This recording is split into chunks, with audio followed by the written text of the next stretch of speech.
It's gonna get serious. What are we doing? You know it. Oh, you know that's right. Oh, you know that's right. You know how big this is. And then all of a sudden, consent of the governed. Here we go. Another episode. It's time. Once again, Tommy P. Hey, everybody. This is Consent of the Governed with Sully and Tommy P. Woo! We are joined by Rice, one of the guys who needs no introduction, but I'm going to introduce him anyway. He's actually the cat that got Tom and I to actually do this, and it took a little bit of convincing and whatnot. We're actually really glad to have him on because this means we will now start all of our interviews. Everything before this, as of what is today's date? I got to start dating these. Is this the 13th today? 14th. 14th? Oh, jeez, it's been a sloppy mess. I feel like it's the 15th. I told you, I time traveled, and everybody else is in the past. Like, right. I'm a day ahead of everybody. Today for me is the 15th. So in this one, this 14th of January in the 2021, the year of our Lord, we will be going about interviewing Rice. Typically, we like to set these things up to have three different segments: a crypto segment, a politics segment, and a music segment. Chris is an aficionado of all three. And we're going to have to limit this to two because otherwise we'll end up going for 3 hours on this. So, yeah. You can always have me back on too. Oh, man. Well, no. Yeah, we'll absolutely have you on multiple times. But Chris, it's a pleasure to have you on. Everybody knows Tommy P. We'll let Chris introduce himself and then we'll see how Tom's doing. Well, man, I appreciate you guys inviting me on to Consent of the Governed. I'm glad that I got to help. I know I wasn't completely responsible, and I'm glad I got to help push this thing to happen. So I'm glad that it was something you guys talked about, but when you talked about it, I heard and I pushed, and here we are. So I appreciate the invitation. For people who don't know who I am, my name is Chris Rice. Everybody calls me Rice. I am the host of the YouTube channel Rice TVX, formerly Rice Crypto. Have Rice Radio that's produced by Jordan Taylor Mode, who also works with Consent of the Governed as well. Been slacking on my end, putting out new episodes. But other than that, I'm just a content creator trying to spread some knowledge about economics, cryptocurrency, blockchain, politics when it's necessary. And the most important thing that I like to talk about is practice change, being that change you want to see in this world. And then going into that branch out that I started beginning of kind of the end of the first quarter of 2020, when I started the Stranger Than Fiction stuff, kind of talking about hidden history, some things that people might consider to be conspiracy theories, having these great awakening conversations that you guys have been a part of, where we're somewhat speculating based off of the knowledge that we have gathered off of our research and our knowings. So looking forward to the conversation, guys. Yes, same here. Tommy, How you doing? Oh, doing good, man. Doing good. Just keeping it real, one day at a time out here in Colorado. Not that hard in Colorado these days, is it? You know, it's just, I don't know. Things have been very easygoing, knock on wood, in my personal life and work life and everything else. But gosh, the pressure and strain and anxiety I feel from the collective consciousness to the, if you listen to Cliff High, the strange energies from space, they exist. They're there, and they're really, for lack of a better term, fucking with me. And, some days are better than others, but I can feel it sometimes where it's like, God dang, you just feel off and not, and it's like a roller coaster ride of emotions. Cause some days you're feeling like, okay, and it just changes throughout the day. It's a totally ebb and flow. And it's like just waiting for not normalcy to come by, but for some sort of resolve, whatever that may be. What all the things that we have speculated over the last, I don't know, how many years we've been talking, Sully, you and I, 20 years, let's say. Yeah. What's actually going to come to fruition now, and will it just come to fruition already? I mean, I'm just like, you're getting so close. You know, we're just about to hit the O face on this one, and it seems like I'm glad you mentioned Cliff High, because even all of a sudden Rice ends up texting me today and going like, "Hey, did you guys check out this Cliff High video?" He ends up calling out like Charlie Ward and a couple of other people. I think it was Sean Atwood was one of the other. Simon Parks, Penny, yeah, Penny Kelly. Okay. Penny Kelly is Simon she's Parks. so Penny Kelly's on Jay Snip Force channel all the time, right. and she's a psychic, and he did a good job of saying, like, because I believe the same thing as him, like, she's done a really good job. I'm not super woo woo dude, but when you predict something and it actually comes true, good on you, and then if you trend in the right direction, if if your fruit is edible, let's say, it speaks for itself. Everybody should be judged by their works, but the Simon Parks guy, I was very interested in hearing him say that, because he's popped up on everybody's, like, he's like on the tip of the tongue. He's the newest, all the rage. Right, he just popped up out of nowhere. Just out of nowhere, exactly. like Charlie Ward, yeah. And all of a sudden, you see guys like JP Sears pushing him on his email chains. Woke with JP. He's pushing. I'm not familiar. JP's pushing the Atwood, Simon Parks. Simon Parks. Yeah, I saw. Yeah, I mean, I appreciate what Cliff High did with basically trying to put a little bit of reality into this for people who are watching those individuals, because I know Charlie Ward, and I definitely have been feeling like he's something is not right. Kind of keep your friends close, your enemies closer, kind of thing. Mm-hmm.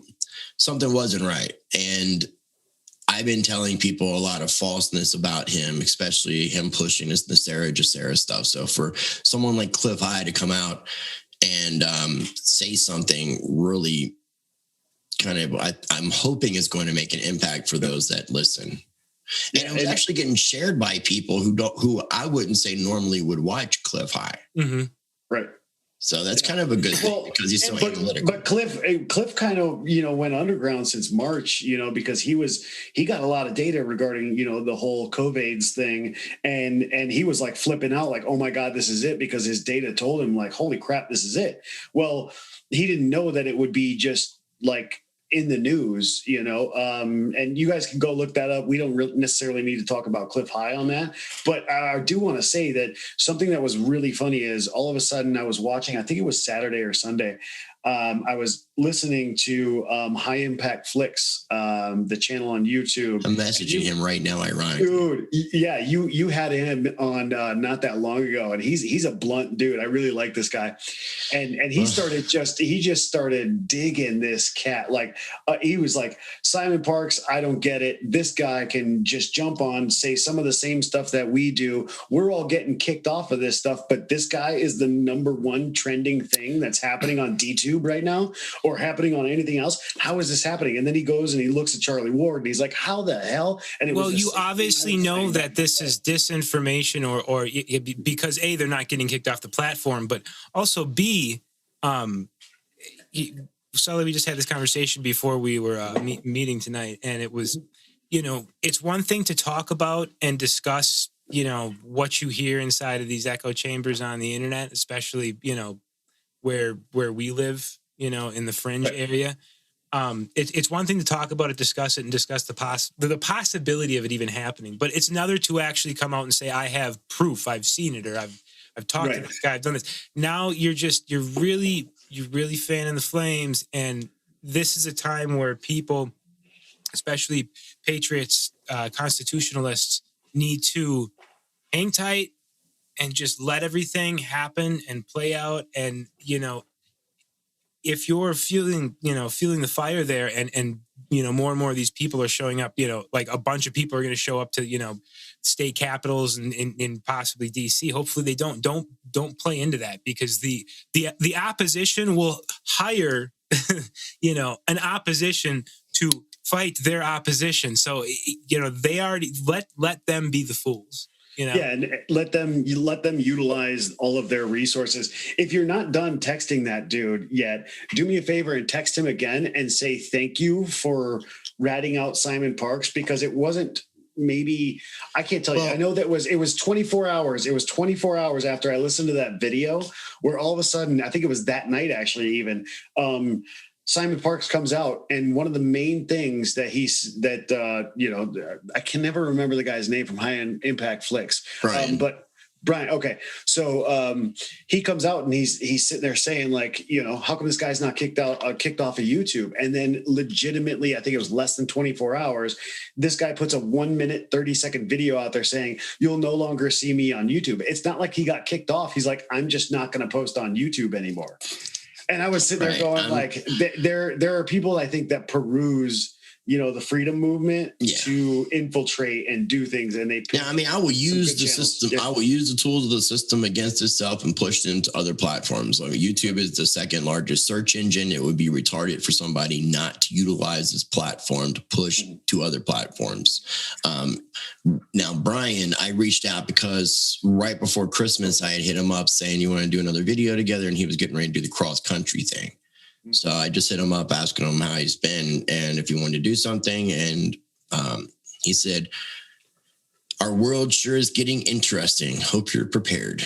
And then I asked him if he's interested in doing a collaboration again. Told him I'm free the next few days and waiting to hear back from him. So hopefully I can get him back on the show and I can just tell him that in person. I love the fact that he's a very open-minded cat, and he's very knowledgeable about freedom movement. He's been there for a while. If you watch some of his old stuff, he talked about being an anarchist and voluntarist too. Yeah. So, and he's very much so both. You could tell, but just by the way he talks and the way he he digs on both sides. He's just like, "I don't give a damn if you're Trump or anything else."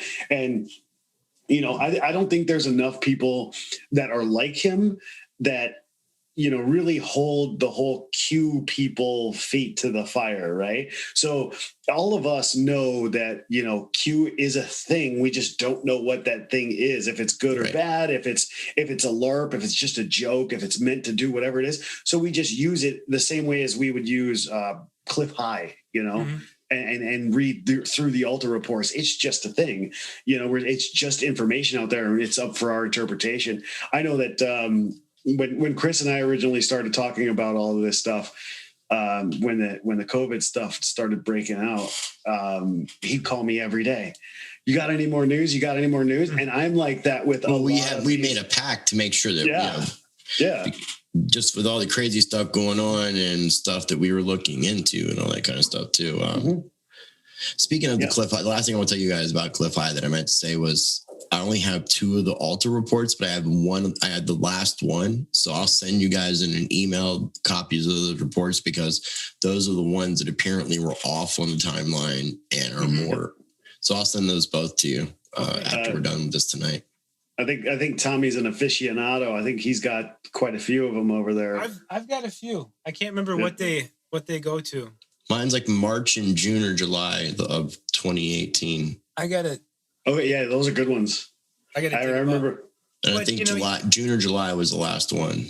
Isn't it something though, looking back at those 2018 reports, where the timeline was off, but how accurate they are to now, pertaining to our current situation. I mean, it's apparently he was just off. And this was the thing, Sully and I we've been listening to him since 2003 or 2006. 03, man. I remember the first time we heard about it was we were the Schumann resonance. Still didn't know what that was until recently talking to Jason, but we found out that there was like this weird frequency that happened with 9/11, and then all of a sudden this webbot dude, like, oh my god, this guy predicted 9/11 and what the hell is it called, Katrina. Katrina, and then also that giant tsunami as well. The biggest thing is it's not whether or not somebody's dead on all the time. It's just whether they're close sometimes. It after so many years of paying attention to that, you start to get a little thick skin and you start to accept the fact that things are not what they are. Right. And, you start to accept the fact that, well, maybe these conspiracies aren't really conspiracies, and conspiracies are actually true. I mean, you can conspire to commit murder, man, and that's a conspiracy. that's a fact. Right. So you just become used to it. So, but you also have to watch out for just misinformation. There's so much of it out there, whether it's trolls from the other side or people that are just they want publicity. And that's what it seems like these guys are. Well, since you said that, the one thing I would say is people who are familiar with social media, you've been seeing a lot of fact checking going on. Well, you can do the same thing. You can fact check the information that you're being told, that you're hearing about and things like that, rather than accepting it as being truth or whatever the fact might be. You can learn how to research this information for yourself and make sure that what you're being told or what somebody's trying to convey to you is in actuality the truth. Mm-hmm. Because there are people who will spread misinformation and disinformation on purpose. And all three of us will definitely agree that we've got this 80-20 rule, 80% lies, 20% truth. So you got to mix in a little bit of truth with the lies for the lies to seem more truthful. Yep. Gives validity to the lies. Well, and that goes for like predicting things, right? So Penny Kelly or Cliff High. I think Cliff High has more of a scientific approach to it. But if you're looking at all of these people who are trying to predict things, you're going to see that they'll leave things vague. A Q thing, right? Well, it's under the guise of, I can't give you all of this information because it's classified, but I have all the information. So I'm only going to give so much and I'll remain vague. So my personal opinion regarding Q, there have been a ton of things that Q has done and said and put out there that have been true. But just like Cliff High, the timeline is skewed. So, and a lot of the other things are vague. So with that vagueness, right, comes this level of questioning, and whether that's intentional or not, it's like me saying, hey, Tom, you're going to, you come to me as a psychic, you're going to have a very nice meal this week. That's pretty vague, right? But I can also say you're going to have a very nice meal with meat you've never eaten before. And all of a sudden you eat octopus and you're like, holy shit, that dude was right. And I would say you enjoyed it even. And boom, holy cow, that's amazing, right? So, and that's the thing that we struggle with, on Consent to the Govern. I think the last one right before the election, we were discussing what would happen. And I'm sitting there stumbling, going like, damn, I don't know. There's like 3-4 different avenues. And one of the things I wanted to ask Chris is, because so many times he's asked me this question on the spot, what the fuck you think's going to happen? Chris, what the fuck you think's going to happen? No lead in, no nothing. Like, what you know right now, what the hell you think is going to happen between now, and I'll give you a timeline between now and April. What's happening?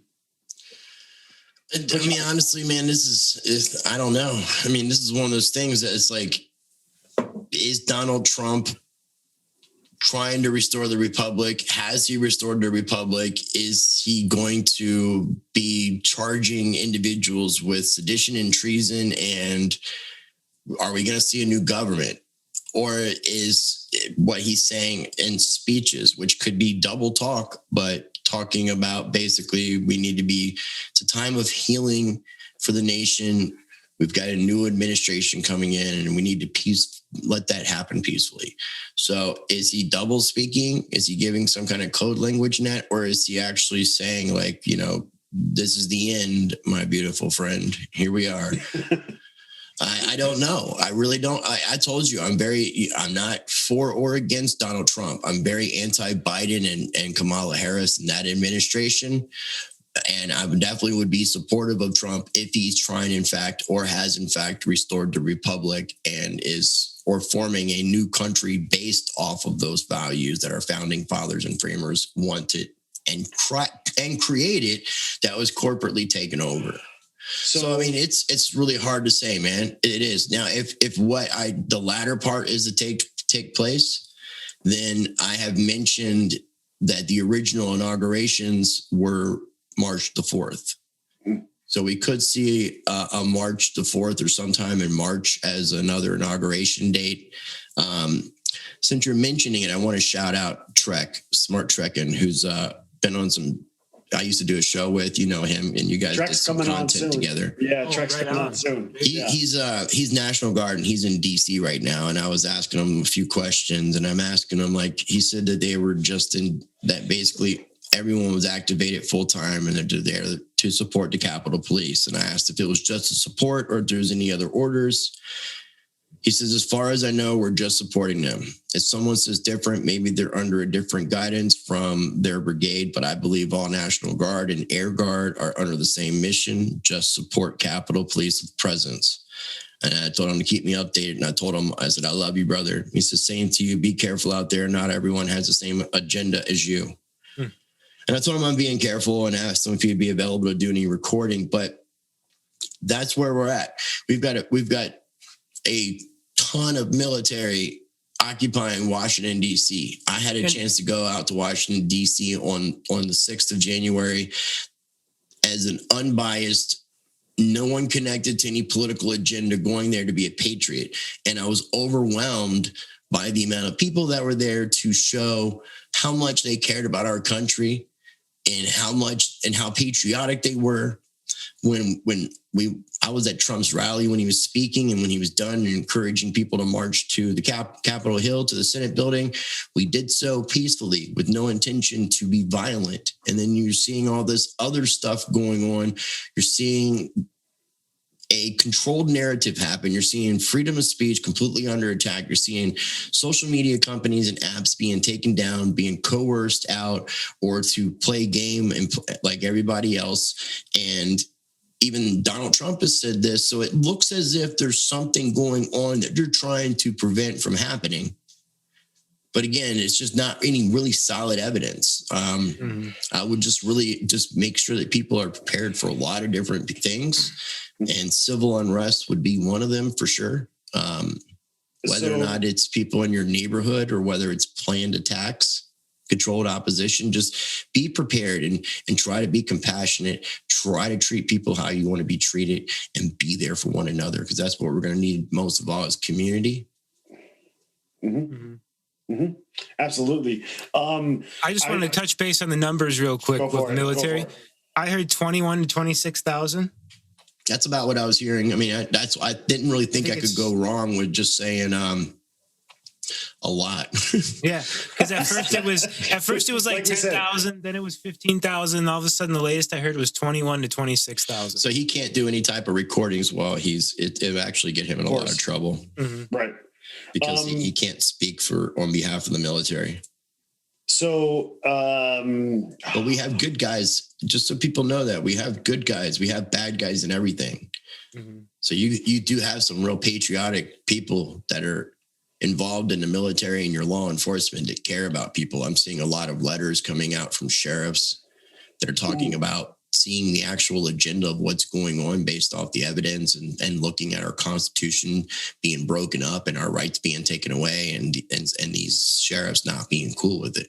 So people are waking up, man. It's just people have to manifest that positivity because they don't want to encourage violence. The only time we should be defending ourselves is really what it comes. We shouldn't be reactive. We shouldn't be proactive. We should be more reactive, but at least be aware of all of our different possibilities, as the art of war would teach us. And let's have a voice too, because I mean, look at how quick they accelerated their plan as soon as they realized that they had the least bit of control still from the media and over a certain Seeing what happened with Parler. Look at how quick they took away the First Amendment. How soon do you think? I mean, how quick can they take away the second? You know, the ironic thing is when I marched right past I'm not sure the building, but there's a building right before you get to Capitol Hill that's got the First Amendment on the entirety of the side of the building. I was reading it out loud. It was so ironic that within looking distance of the Senate building, you see the First Amendment engraved into a building while those motherfuckers destroyed it. They could have looked right out the Senate building and seen where that was written down. They might as well just take and just brought it down with while they're trying to kill freedom of speech. They might as well just torn down that building. It's just ironic, you know. It's and they're trying to act as if the people. I'm not saying that everybody who went out to that rally was 100% peaceful. But from my perspective, the people that breached that building weren't the Trump supporters that I saw.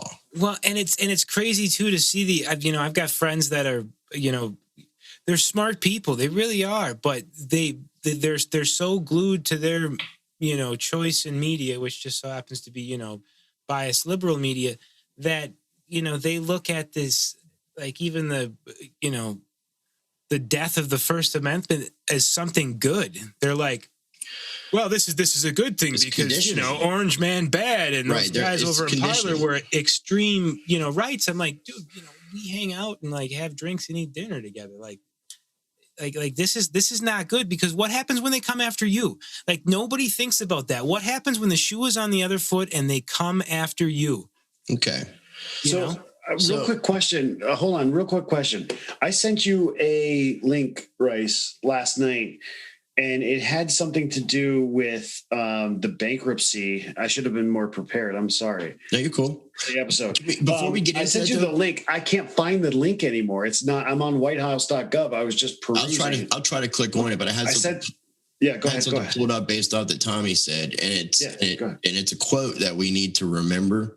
It was from a pastor in World War II, Pastor Martin Niemöller. I'm not sure if I'm even saying that right, but it's a very famous quote starting off. First, they came for the socialists, and I did not speak out because I was not a socialist.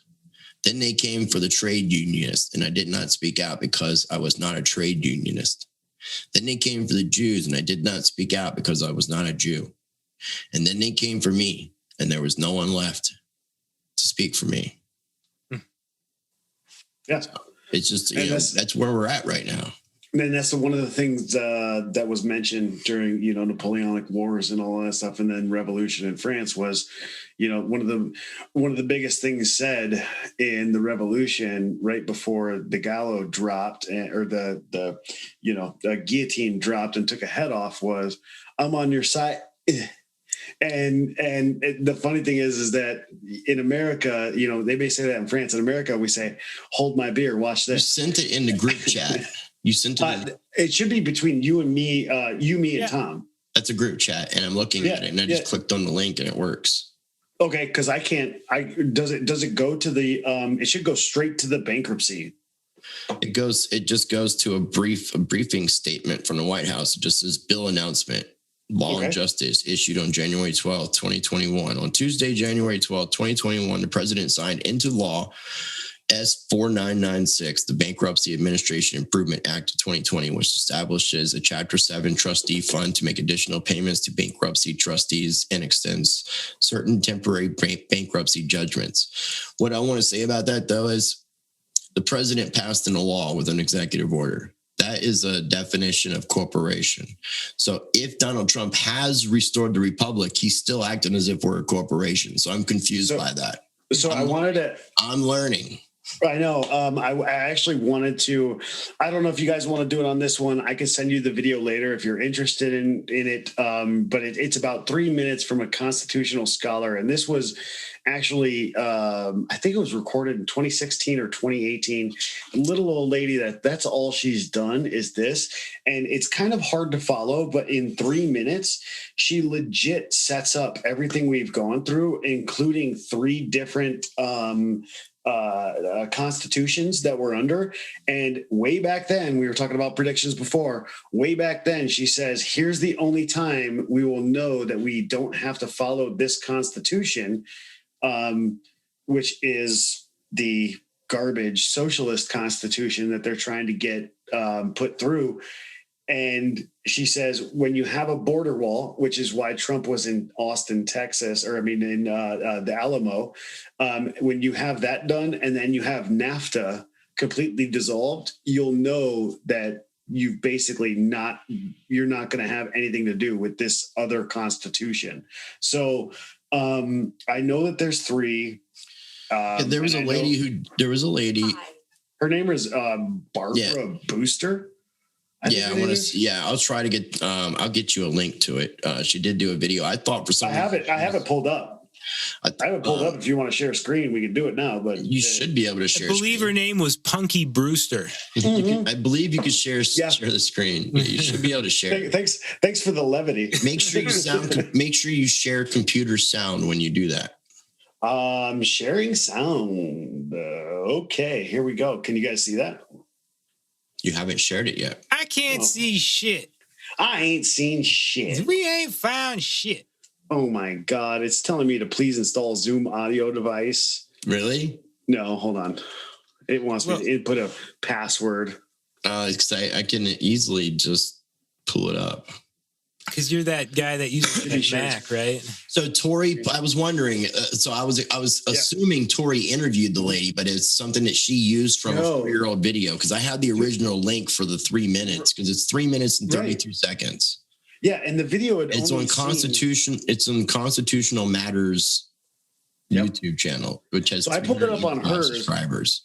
I pulled it up on hers because her audio is way better than the one from back in the day, and her video only has 44. Yep, that's the one. I got it right here. Am I sharing the screen with you guys? Okay. Mm-hmm. So if you listen to her and what play that shit. it is really deep with the information. It's about 3 minutes long. That's it. Actually, she published it March 9th, 2016. 16. Okay. Here you go. Hi, my name is Barbara Brewster. I have loved and studied the Constitution of the United States for a long time. Our first Constitution was the Articles of Confederation, which was in operation from March 1st, 1781, until September 17th, 1789. An amendments convention was called by the Articles for the sole and express purpose of revising the Articles of Confederation. Those delegates ignored this limitation and cast off their instructions. An amendments convention, once called, has sovereignty. Once begun, we could not stop it. Under the Articles of Confederation, the Amendments Convention disavowed throughout the Articles of Confederation. Furthermore, the Constitution we love and admire today changed ratification requirements from the first one. Under the Articles, all 13 colonies had to approve changes. Under our Constitution, only 9 had to approve. Under ratification of amendments today, 75% of the states must approve. Precedent suggests that ratification requirements can change. Today, there are 3 constitutions already written, waiting for another convention. Pause that. The Constitution of the new states of America allows for ratification. Well, maybe just let's take note of that. There was definitely a couple of things that need to be taken note there. One of which is the 1781 Constitution, which is our original Constitution, and then the 1789. So at the beginning of that, in 1789, I don't know if a bunch of people didn't know, our representatives of the 13 colonies didn't know, but somebody came up with the Constitution of the states and got 9 out of the 13. That's the thing. Yeah, they changed the ratifications to 78%. And you see with what they talked about with the other regulations, that they can change the ratifications at any time. Right. And the original Constitution was the Constitution for the United States of America, whereas the one of them is the Constitution of the United States. Here's when everybody talks about like, oh, well, income tax, 17th Amendment was never ratified and all that jazz, right? They're very not correct, because it was ratified, because they can change the whatever they want. But listen to what the last Constitution is, the third Constitution is. She's going to get into this right now, and then you're going to all of a sudden go, holy shit, what the fuck just happened? And you'll see the plan in action. Okay. Are we saying that Constitution number 1 was created in 1787 and 1781? 81 ratified in 89? No, Yeah. no. The second one, that's where she's saying it was ratified in 1781 is what she says. It was created, but in 1789, you want me to go back? Okay, well, what I've got with my notes is the Organic Constitution was created in 1787, adopted in 1789, and was amended in 1791. If I'll go right back to this scholar. Okay. She says 1781. 81 was the original creation date. The original creation and ratification, and then by 1789, it was completely changed. But that would that would coincide with what Rice is talking about, though. No, Well, no. I don't have 1781. I've got 1787. No, but you have 1787, so it could have been ratified at 1787 is when they're 1787. saying it was created. So ratification happened in 1789 and was so nothing matters in this. I mean, it took me like 5 times to listen to this because there's a lot of information here. Okay. But the convention of the states, and what she had just said was with any convention of the states, in that convention, if as soon as you do that and put that convention of the states there, you're now creating a new sovereign constitution. You're creating a new sovereign body, and that's the most important thing. So that has to do with Vattel's Law of Nations, right? So getting bodies together to create a new ruling class. So this has been done underneath our noses since our original constitution was written, and they've just basically hung that piece of paper on the wall and said, "Yep, that's what you're on about," and done a whole bunch of other things. So hold on. If you listen to this, you're going to actually see where this third constitution plays out over the course of this whole time, including how it relates to the Council on Foreign Relations and the last administration. Okay. And then we'll just really grasp this thing hardcore. Hold on. Ratification by referendum called by the president.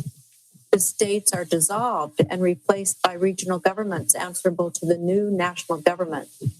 This particular constitution was funded by the Ford and Rockefeller Foundation. It calls for restructuring our government. There is another constitution. Do you see that? New States of America. Where did you hear that yesterday? Just pay attention. This is a picture of the Constitution of the New States of America.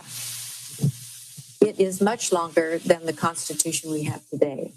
It would make great, huge structural changes in our Constitution. The new Socialist Republic in North America is the new Constitution from the Revolutionary Communist Party USA. And then a third Constitution is funded by George Soros and called the Constitutional 2020 Movement, and is supported by Eric Holder and other Marxist law professors. That sounds like 3 different. They want a Marxist constitution by the year 2020. They need a convention to get it. According to the Council on Foreign Relations 25 Task Force report, the United States will need a new constitution wherein we surrender our sovereignty to the North American Union. Sometimes they change the names of these programs. For example, North American Union is not the title used now, but the same effort is being made. When our border is closed and when NAFTA is rescinded, then we will know that the North American Union is pretty much gone. Now, the North American Union is a bad thing. Did you hear that? When NAFTA is rescinded, no, key words here. Let's listen to the last 30 seconds. Very important. Sovereignty to the North American Union. Sometimes they change the names of these programs. For example, North American Union is not the title used now, but the same effort is being made. When our border is closed and when NAFTA is rescinded. When our border is closed, the wall, and NAFTA is rescinded, which has happened as well, then we will know that the North American Union is pretty much gone. So the North American Union, though, that was combining Mexico, North America, or America, and Canada, which would have been more going towards a globalist agenda. That's where we heard the talks and rumors of the Amero and things like that. So that's definitely a bad thing. But everything she said was like, she basically said there was 3 different types on the corporate takeover side currently, and then she's trying to say that there was 3 others that were back then. So how many different versions of the constitutions or constitutions are there? Yes, multiple, and all it takes not is 3 or no, 6, 7, 8. I can make my own up too.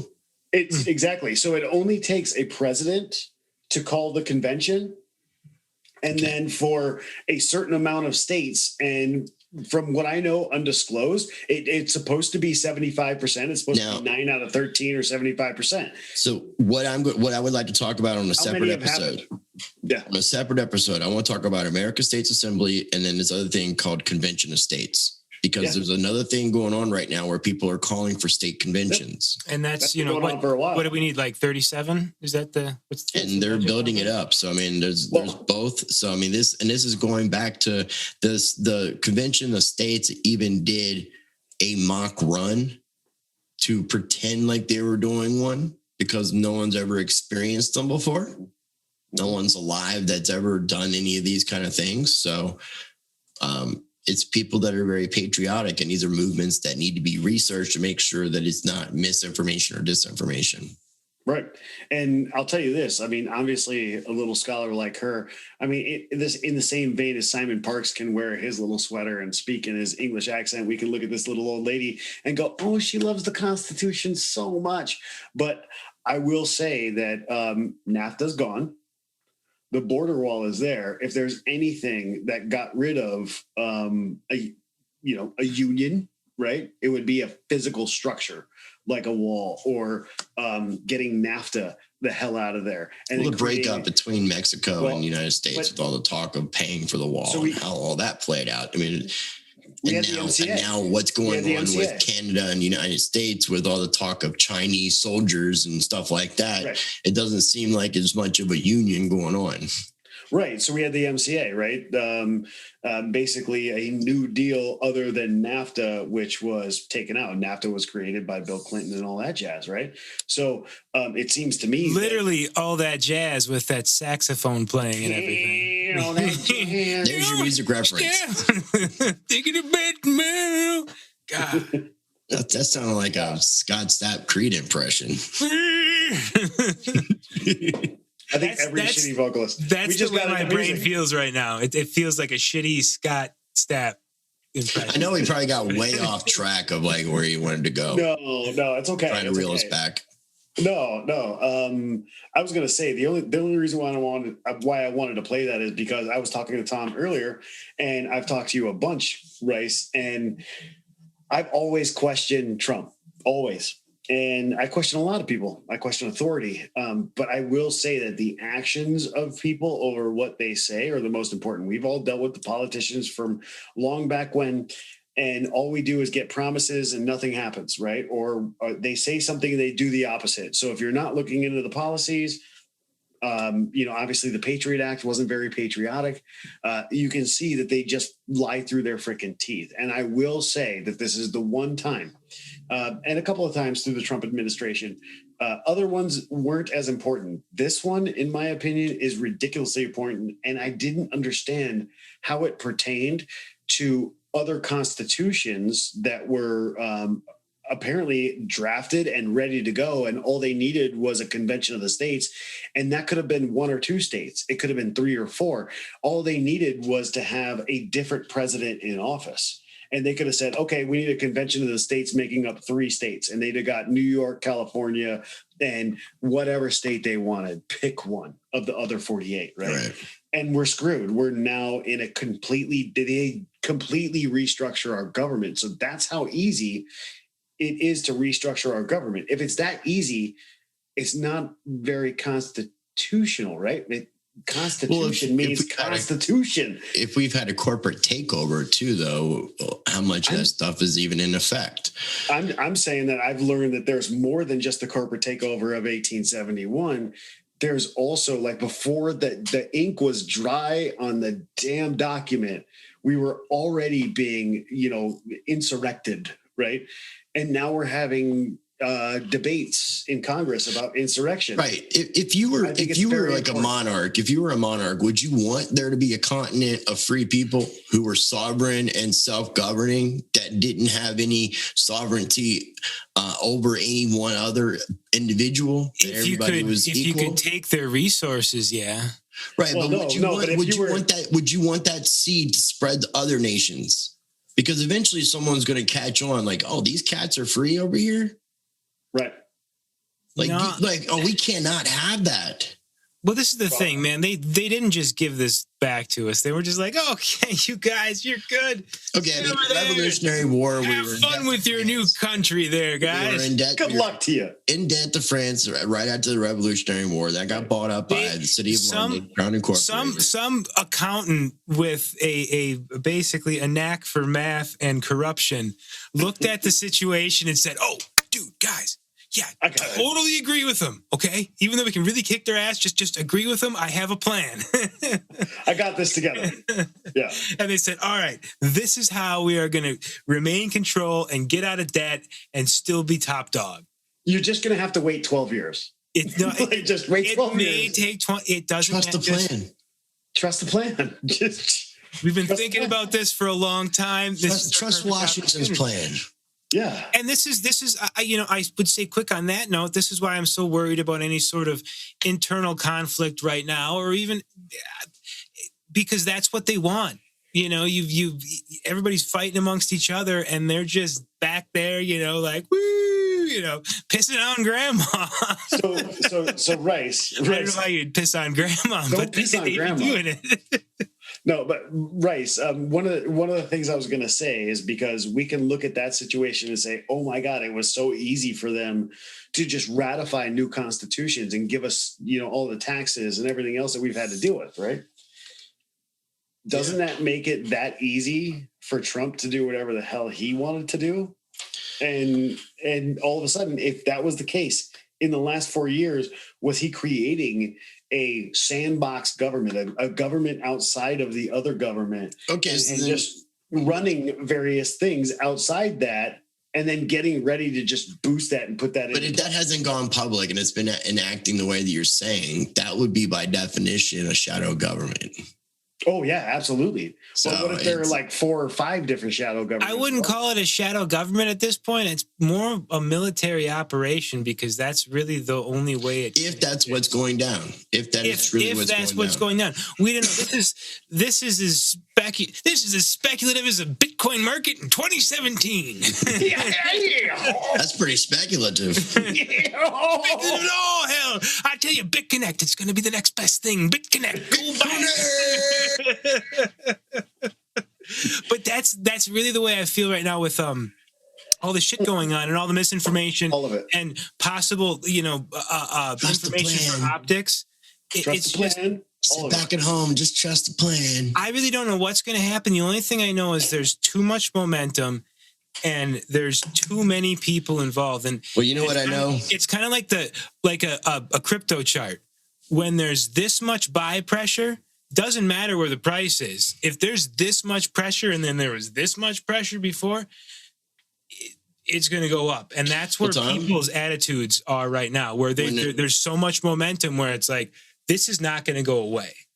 I'm telling you guys, man, and you've heard me say a lot of times, when enough people get sick and tired and pissed off because of everything that we've been shoved down our throats, taught, conditioned, forced to do, coerced into without our consent, all of those things, when enough people take a stand, nothing can stand against the people. And we don't need Donald Trump, and we don't need any one individual. We don't need a figurehead.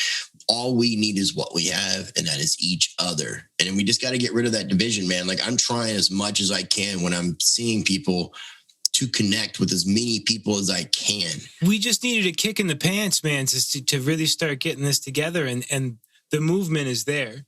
And yeah, we at this point, I guess maybe some people need some sort of figurehead to look up to see the movement, but it's not about a president. It's It's not about, but what I mean by that is it's not about any one person. Yeah. You can have an elected person that people want to guide them or lead them. I mean, it's natural to have a shepherd, but whether or not, you guys get what I'm saying. You can't give the power to the shepherd. Mm-hmm. But you should always, And it's not about one person. This is about we, the people. This government was supposed to be for, of, and by the people. For the people, of the people, by the people. For, of, and by. Right. So when enough people take a stand, nothing can stand against the people. And then we can have this government be for, of, and by the people. We, the people. Well said. I mean, you know, I can't tell you how many times I hear that from you in a lot of the episodes of everything you do.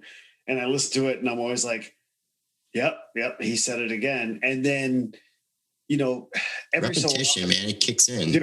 Dude, but every so often, depending on what you're talking about, I end up going like, wait a second, now it clicks with, you know, X, Y, or Z, whatever it was that I was listening to previously. So, geez, what are we at now? Oh, it's not bad. We're not even at an hour yet. We just we just barely got into crypto. Well, how long did you guys want to go for this one? I mean, I'm available obviously to do more. I got time. I think we pretty much run the political course. I would love to take a break right now. And that's a good idea. What we can actually do is you can, not to take over your show, but you could do take it over. It's fine. We can do this as a two-parter. And then you can you guys can lead us out of this one, and we'll have like a part 1, part 2, or part A, part B, but kind of split the episode up. So let's put Jordan to work. Let's make him listen to this whole thing. And then we get to this point and he's going to have to figure out where that is. I'm not even going to give him the timestamp, and we're going to put him to work. Well, okay. So just so we're saying all that, I want this also be notated, because it would be really easy for me to, 1, pause it, or 2, stop it and have 2 separate videos. But if I leave it alone, he definitely has to do the fucking work. And I just want to make sure that we're making it known that we could make it really, really easy. Let's go middle of the road. Let's pause it and we'll tell him something. Or I'll tell you I paused it and it's just going to sit here and record. Your call, bro. Your call. Yeah. Okay. Into part number 1. All right. All right. I actually just stopped the recording. No, I didn't. No, it still says you're recording. Yeah. Hey, everybody. This is Consent of the Governed, and we are going to do Rice Crypto, which is now Rice TV. Rice TV X. Boom. So that way I can do the DX thing too. Yes. Boom. Rice TVX. Part 2 of this conversation, I guess. Yes. Part 2 of the conversation. I'm glad we left the whole first part in politics. So now we're going to end up going into cryptocurrency. And what I wanted to say was, I am so glad that we are about as formal as a tuxedo t-shirt here at Consent of the Governed. But Rice, we have seen probably the greatest rise in Bitcoin over this, even the last 2-3 months. Well, if we just say for the month, looking on Blockfolio for the month, we're up 103.39%. The low would have been 19,304, rounding up. What was the previous month? The high was 41,956,966 to round up, 41,966. So we had between 19,300 and 41, we'll call it 42.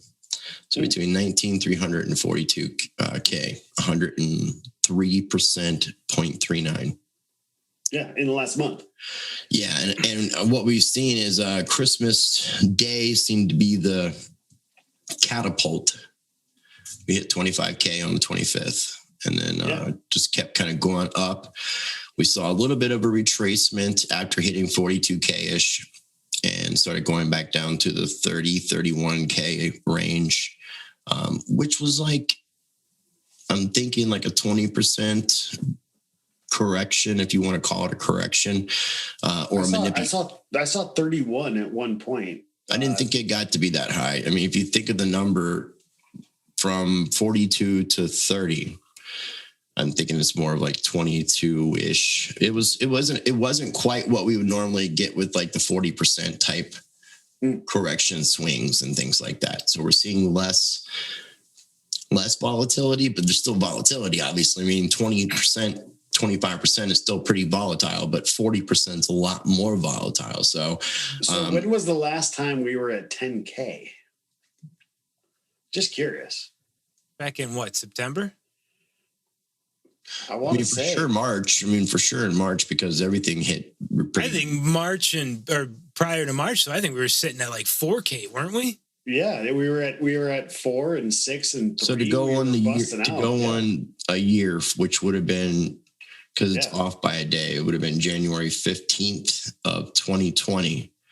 The low was $3,877.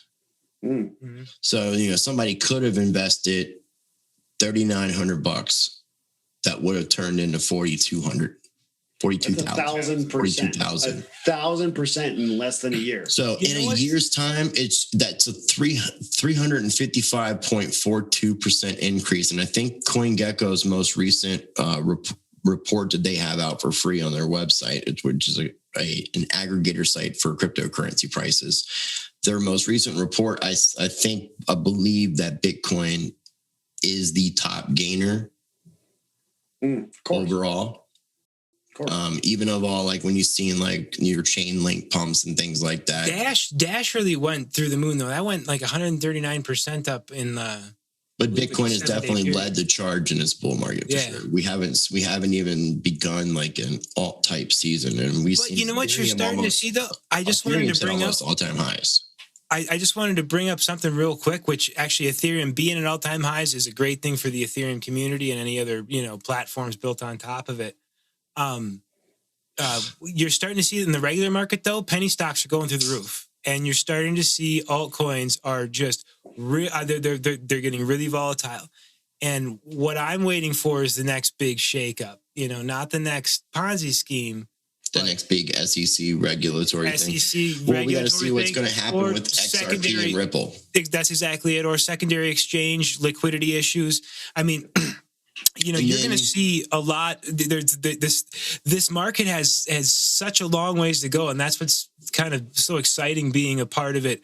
In its infancy, when you're just starting to see these projects and whatnot being built upon, blockchain. Tether has something coming up on tomorrow, the 15th. So depending on when this gets out, we're recording on January the 14th. But on the 15th, Bitfinex and Tether face a January 15th deadline to transfer millions of pages of documents to the office of the Attorney General, I believe, in New York. So, we're going to see Chico Crypto's been talking a lot about this on his channel. I shout out the research they do. I'm not a big fan of Tyler himself as a person, but the channel and the information, the research has been really good. When you mention things about the penny stock and we look at the stock market hitting all-time highs, we're seeing manipulation take place in the biggest markets. Mm-hmm. So when you have something like Bitcoin and cryptocurrency, which don't even make up, now Bitcoin is finally starting to pass up companies like PayPal and things like that in their market cap. But this has just been recently. Up until that point, and even being that it's the size of said entities, it's that much easier to manipulate. Mm-hmm. Right. Absolutely. So we know the Trump administration, 2018, they came out basically 2017 into 2017 going into 2018, they allowed for the futures markets to happen. And they knew how that was going to affect prices. They knew where we were at in the bull run cycle, and they completely manipulated the price of Bitcoin. So that's where the liquidity crisis may come a lot sooner than any sort of regulation crisis. People are eventually going to want to pull out and buy hard assets, and sorry guys, you're fucked. We don't have that. That doesn't. Well, even Yes, I get it. even acquiring the Bitcoin, the supply and demand factor. I mean, now just PayPal and Cash App alone, I believe, are purchasing up the 100% of what's being mined daily, which I think is 900 Bitcoin minted every 10 minutes in the mining process. But when you add on Grayscale and all these other companies and then these billionaires that are getting involved, and then these companies who are adding Bitcoin to their asset sheets and their holdings, you're seeing more like 300 times the amount of Bitcoin that are being produced daily are being bought up. So and there's only 21 million ever going to be made. Yeah, and look at the 24-hour lost. volume over the entire market cap of Bitcoin. I mean, 24-hour volume is moving that much. I mean, it's getting sick. Dude, I'll say this. One of my main, temporal markers in any market whatsoever is, who calls me and what do they want to talk about regarding whether it's politics or cryptocurrency. And especially in this political climate, if I get an email regarding cryptocurrencies, I'm going to look at it. And somebody who is very well abreast of the situation, I would say in the stock markets, they're starting to ask me, like, what stocks would you invest in that pertain to Bitcoin or blockchain? And my first question was, why the hell would you want to invest in stocks when we're looking at like mass shutdowns and everything else? Why would you invest in that when you can invest in blockchain?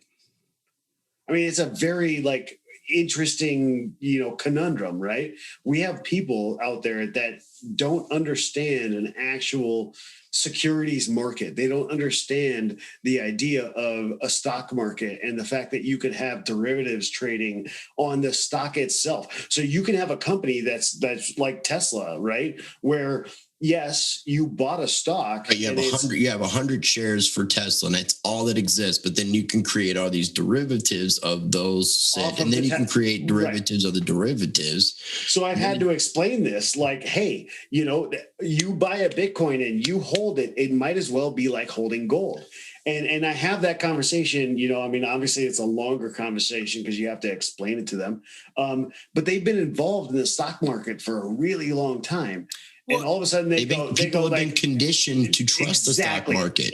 And they're conditioned to think that, the stock market's going up, so the economy must be good. But then you have high numbers of unemployment. And then, anybody who has any sort of brain that knows how to think for themselves, like, how can you have all-time highs in unemployment and all-time highs in your stock market at the same time? Like, are we disconnected from the actual reality? Do we live in a simulation? But I had that same conversation with somebody, with a client of mine, and he was like, "But you don't hold your securities," and I'm like, "Oh man, like really?" But that's how much faith they have in the stock market, because we still haven't seen that yet. We haven't seen it, just everything taken away. We haven't seen a collapse of the banking system yet either. We haven't seen people's bank accounts get frozen. We haven't seen a bank run. We haven't seen bank holidays yet happen. Tell you, my bank got frozen one time when the damn state came after me for a damn fine. Wisconsin came after me like last year. Are you willing to say this online? Yeah, you sure you want to continue? Oh, no, I don't care. No, they shut down my bank account because they must have started going after like old school like tickets and whatnot. It was like an underage drinking ticket when I was like 19, and they were able to go after your banking ticket, or they put a freeze on my bank account. Fuck, they did the same thing to Vince, and that was Vince. This was like when he got an underage drinking ticket at like 18. No. So they're starting to. Well, no, this was last year. So you must have been clean back in Wisconsin. Otherwise, you would have gotten named. No, I got letters. I got tons of letters. Well, yeah, they froze my bank account. No, I just sent them my. No, they can't go. And it wasn't that much money. It was like $600 or something. But it's still. They froze your bank account over that shit, dude. I know. Okay, so that's like really close to like this whole Chinese credit system shit. A lot of people that are going to probably listen to this, Rice, they're probably going to wonder, crypto, oh my God, that's the next thing that gets us to the mark of the beast and everything else because of patents I've seen from Bill Gates. I've also gotten this question. One of the things that I've told everybody is blockchain does not necessarily equal Bitcoin, and Bitcoin is not blockchain. Now, there are a couple of things that I would say tether one to the other, especially Chinese interest in Bitcoin and Bitcoin Cash. In the geopolitical aspect of cryptocurrency, I'm not asking you to give me what your normal trade structure would be right about now. I'm only asking, what do you feel Bitcoin is going to be able to do with tumultuous times between the relationships that we're cultivating between China and America? I mean, these are really tumultuous times, and we know both of us have a large stake in this regarding mining or anything. Right, but I mean, it's not either of theirs to control. Even if they had a monopoly on some of the mining, I mean, when it really comes down to it, is it? I mean, these are things that we're starting to learn. I'm not a coder, but I do know that this is open source code. There are some people who I trust, who I like to trust, who say they've examined and audited these codes and don't find any kind of fault in what they're seeing. You're having people take these open source codes and change them and make them different. So it's a technology that just like any other tool and anything else can be used for multiple different purposes, good and bad, positive and negative. So it's a matter of, what are we going to allow it to be used for? Are we going to allow the governments to keep putting all these regulations and restrictions in place, or are we going to stand up against the government and put this government in check, so it could be a government for, of, and by the people? Because that's really what this is all coming down to. It's coming down to control. I don't give a fuck about America and China. They're because it doesn't really technically concern us, and it shouldn't be part of our concerns. I mean, between two people having a little fight, I got tired of watching kids fight on the playground. This is a little bigger than that, though. I was going to say, I was going to ask you a quick question on that note, though. Do you think there's going to be any sort of repercussions against any sort of basically Chinese-based companies if there's a bad relationship between, country to country? So look at things like... I mean, it's possible. And at the same time, I can't discount that in the United States that they're building what will end up being the largest mining facility in the world in Texas.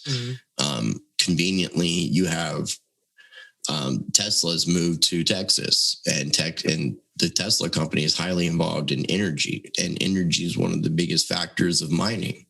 So, I can see where the importance of having trying to gain control of these networks is going to be something that's going to be a competitive thing. But again, it's open source, and there's other people that are part of this network. So I can't see it coming into factor in those aspects. I'm not discounting the geopolitics between these two nations and what's happening. We've talked in other episodes. There was a lot of talk, especially like 2015, 2016, 2017, about the de-dollarization of BRICS nations banks working together against the U.S. dollar, because the U.S. dollar is the world reserve currency. You have the Federal Reserve behind it. Nixon took us off the gold standard. We're playing with monopoly money, and the rest of the world's getting pissed off about it. And then you had Trump get into office, and some of that stuff started to go away, some of that talk. Now we're talking about possibly a Biden administration, and now there's all this talk about China again. There obviously is something going on with China when it comes to the political element. There's a lot of talk about them being at borders, a lot of talk about them buying up real estate, getting involved in buying up the shares of companies. A lot of talk of protecting against their detainment camps with the Uyghur Muslims. That's but not to bring that's a lot of money, though. I mean, this is going back to politics, but that's a lot of money. Yeah. And the horrors of that reality. Crypto is politics. Politics are so horrible. But the reality of those people's lives and how they're living and what they're doing with these people is they just basically look at them as like cattle or money makers. I mean, Chattel. it's absolutely ridiculous. So once I think if people actually saw what happens, and when they finally do see what happens over there, what's happening, they're going to realize that they're trying to bring this to a country near you. Well, especially when you're seeing legislation in New York talking about passing very said type things. Exactly. I mean, they're talking about having detainment camps in the state of New York. Mm-hmm. You know, and I know there's a lot of talk about things like that happening. But it's for the best of the people. There's a pandemic. It's for the best of the people. From a communist point of view, a socialist point of view, yeah, it might be the best thing for the good of the people. We the people, freedom, hell no. Mm. Well, so one of the questions I should ask is, the Chinese people need to stand up to their fucking government. Yeah, the CCP, man. Agreed. Pieces of CC. The Americans need to truly stand up to their government too. So I can't call out China for something that we're not doing either. Right. We all need to stand up against our fucking corrupt governments. Well, we also need to do it at the right time, and we need to be very smart about our actions in the up and coming months. We need to bring yes. Project Mayhem into Project Patriot or Project Sovereignty.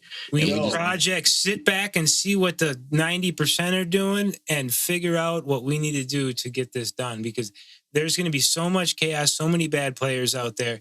And tell you the truth, we don't know what's really going to happen, and we all just need to calm down and take it one day at a time. And that's what I'm saying is that the counterinsurgency, right? So we're looking at a lot of different things that are going on, not just with politics and crypto and everything else. I would say, in my opinion, what I'm going to do is I'm going to sit back for a second. I'm willing to wait for a second because I've put myself in this certain position to do it. I'm not sitting here as somebody who is desperate. I don't have to make desperate decisions. And I've done that through looking, back in time, understanding history, getting myself to a point where I understand where we're going, following trends, and then saying, this is what I think might happen. And at this point, right now, as you said in part one, Tommy, I'm in a comfortable spot, and it's really weird to be comfortable, but also so anxious about what may happen, whether it's in politics or geopolitics or whether it's crypto or any other investments. Economics, right? Fucking shit from space. Like at this point, you're like, okay, what next? Yeah. But I'll tell you this: I have gotten calls from my immediate family. And it ranges from people who are not typically nationalists saying, I'm about ready to cut off everything going to Biden. And I said, did you not learn anything from 9/11? Shut it the fuck down right now. Whatever you're thinking, don't make a decision in this chaotic time. Nobody's ever made a good decision in a situation of panic. You got to be right there at the perfect time. Just understand. At the perfect time. Yeah, understand what you're doing. If you want to take advantage of a situation, because that's what's going to happen. I mean, however way you look at it, there's probably going to be some shit. People, like I said, there will be some shit. There's too much momentum. Too many people are angry.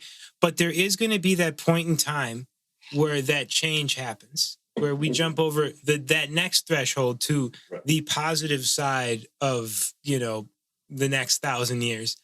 And that's going to be, it's really important for everybody to really pay attention, because you're going to have a whole lot of opportunity in front of you, and you better take advantage of it. Mm-hmm. It's going to just pop out there, whether it is cryptos, whether it is technology, whatever. If we're going to swap over to that positive way of thinking again in the collective consciousness. It's just going to take a little time. One of the things too, I would say, one of the last few things I like to add is that if you look at the past and history of fiat money and you look at sound money, and you look at what's going on economically, it's good to be able to preserve your wealth and things like precious metals, gold and silver. And in today's day and age, we now have cryptocurrency. So I would just encourage people to take advantage of all those things, make sure they're doing their own research. This isn't financial advice, and it's what I would definitely encourage other people to do is to be able to look into things that are going to help them to be able to preserve their wealth. If we're going to see all this money printing that we have seen so far happen in 2020, we haven't even, felt the pain of that, the effects of it yet. There was a lot of talk about comparing what is coming to being worse than what was experienced in the Great Depression. So people need to be prepared for that.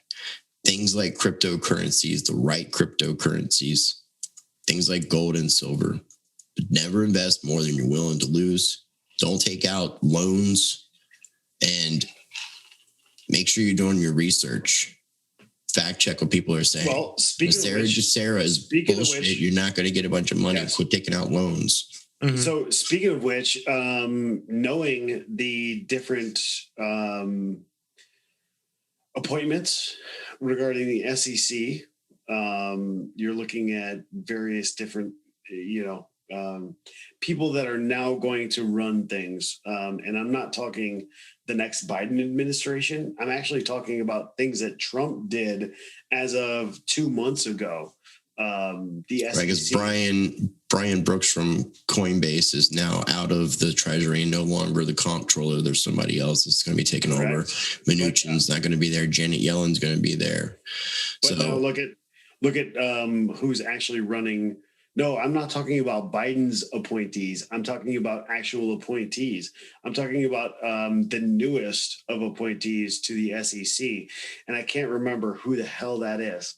I don't know, but the guy that stepped down, it was. I think it was Jay Clayton. There was somebody that took over his spot.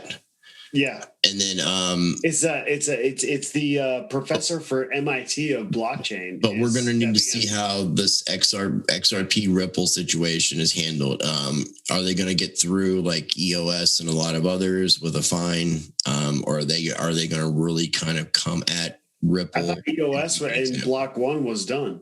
I thought that whole EOS Block One. No, just Dan Larimer has stepped away.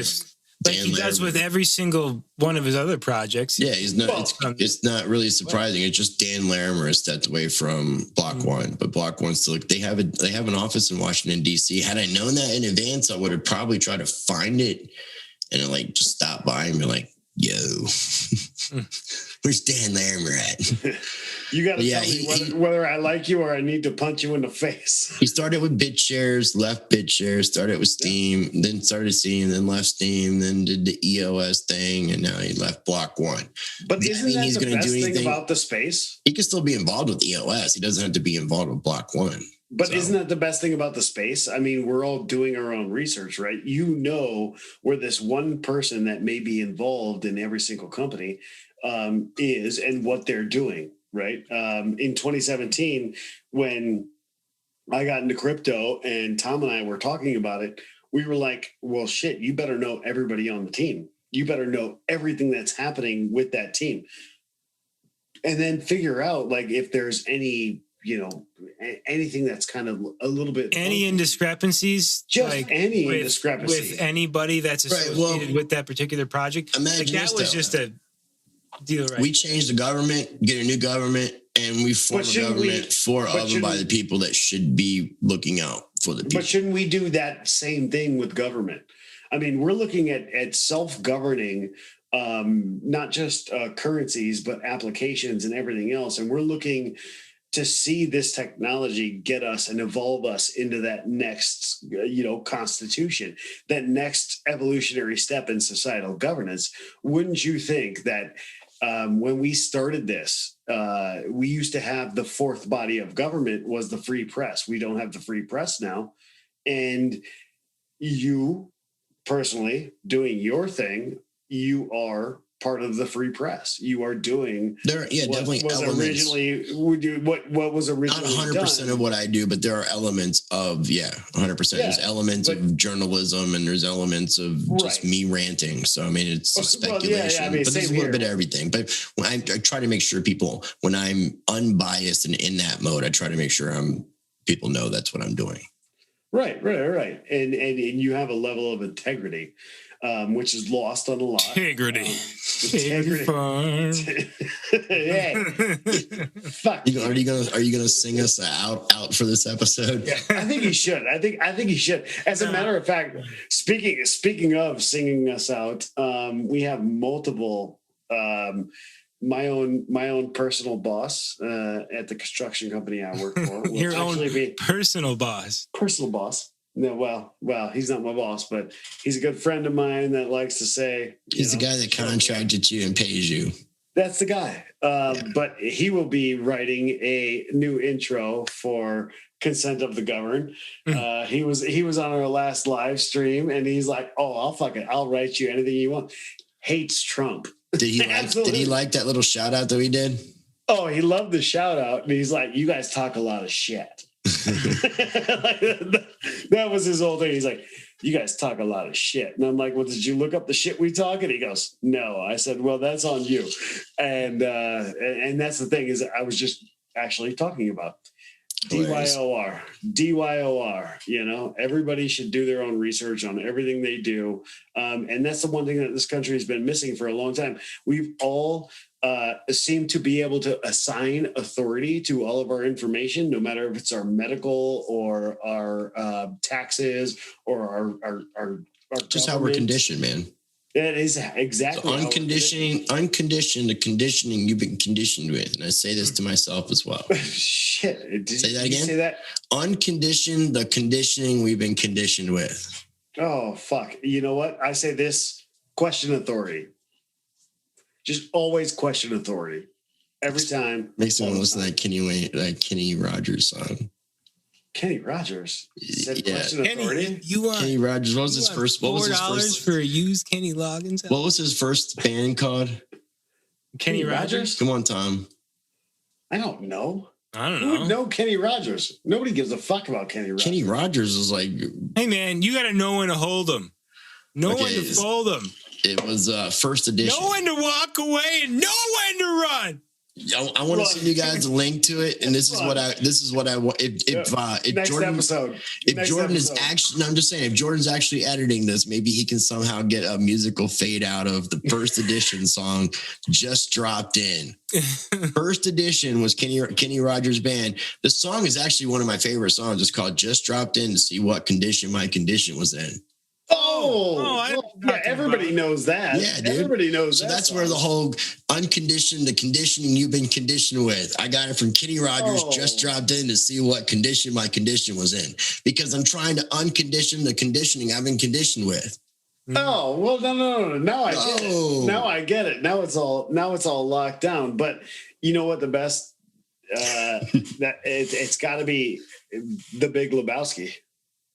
Boom. It wasn't a soundtrack for that. Yeah.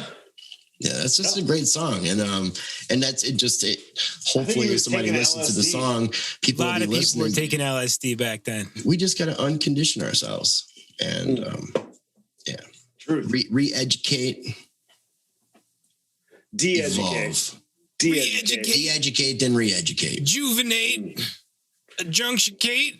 Finish it off, Tommy. It's like an NXS song, though. We can hold the signs: deviate, discriminate. We should all probably wear Devo hats while we do that. And then whippy. Exfoliate. Well, hey, Tommy, you wanna take us out on this one? Give us the closing message. All you cats and kittens, just take care and relax out there.